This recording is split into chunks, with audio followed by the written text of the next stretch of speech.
Sonani guys in ngibuye ngesinye isitori yazini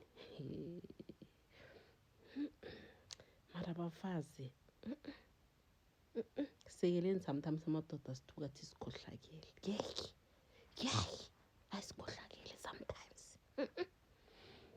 usisi uyangibhalela but she said bekafuna ukuventa yabona so ngamtshela ukuthi like I would like to share the story wathi okay it's fine but I must not mention some parts yabona ezizombambisa because the person engizokhuluma ngaye ukhona la uyabathi uyangifollowisha so girl into oyenzile shem it's very wrong I pray and hope ukuthi uNkulunkulu akuxolele nalabantu bayenze kanjalo nabo bakuxolele because bangakushayi ngeback to the sender ngiyakucela story usisi uthi hey I've got this friend of mine ilamantombazana lawa like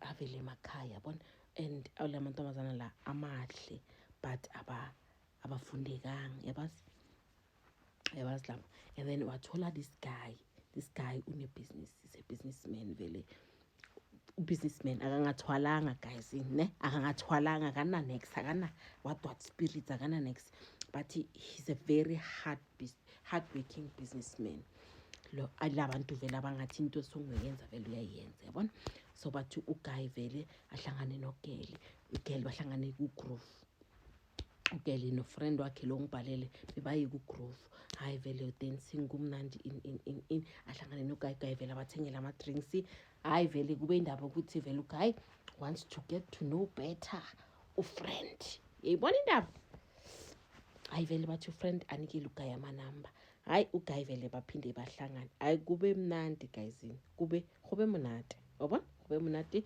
batho ba tsebane hayi vele batho vele babe ku relationship yabona uguy beyaqeda ukuhlala ne baby mama yakhe yabona bathi baby mama u cheatile na this other guy so yena uguy and then wathi if u cheatile girl it's game over siyahlukana okay sharp ahlangana nogeli lo hayi ugeli bathi uguy vele aphathe ugeli kahle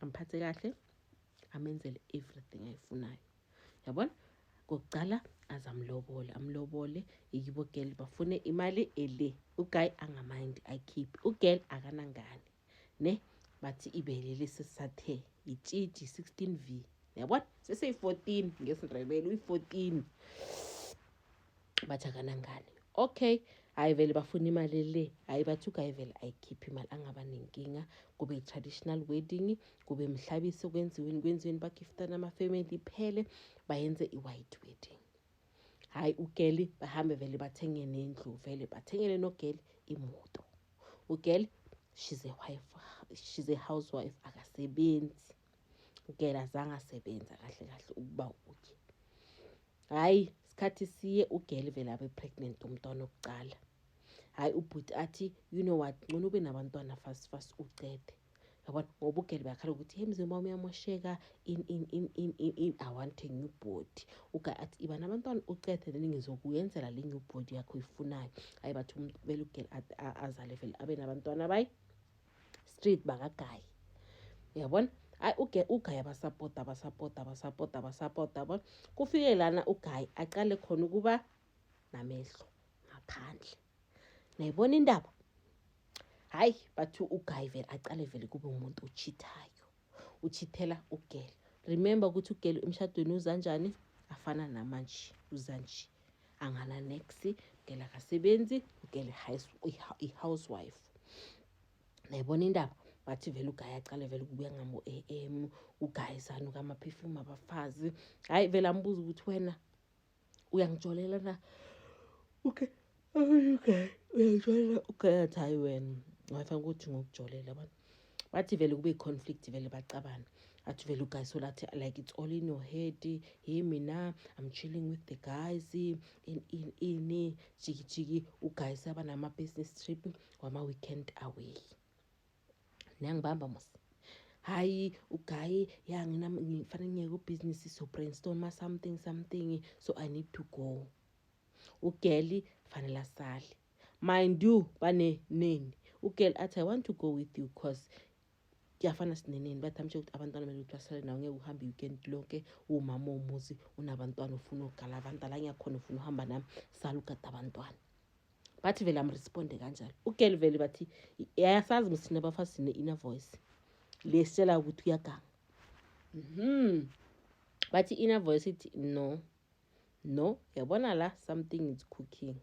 Lo muntu lo ungenzela amachakalaka. Yayibona? Bathi ugirl atshela friend ngikhapha kumakhosi. I want to go consulting ngiyobona ukuthi uGayi uyenzani. Uyayibona indaba? Bathi ugirl bahambe vele bathi makhosi lahla amathambo phansi. Makhosi athi khona umuntu ongenile ungene ngevoshwe emshadweni wakho girl. Baphama avuke emaqandini intombazana ingene ngani ngeraja.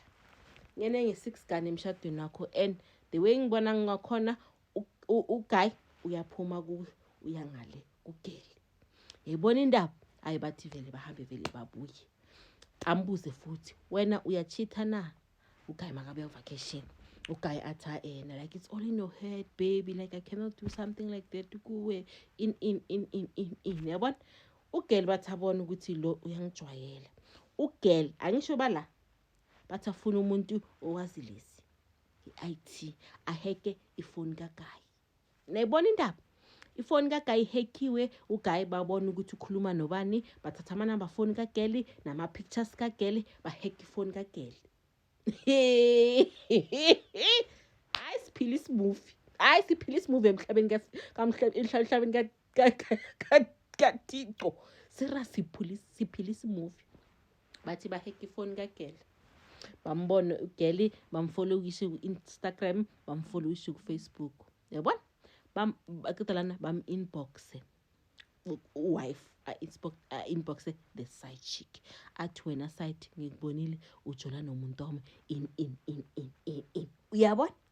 But uside athi mina umuntu wakho ubani.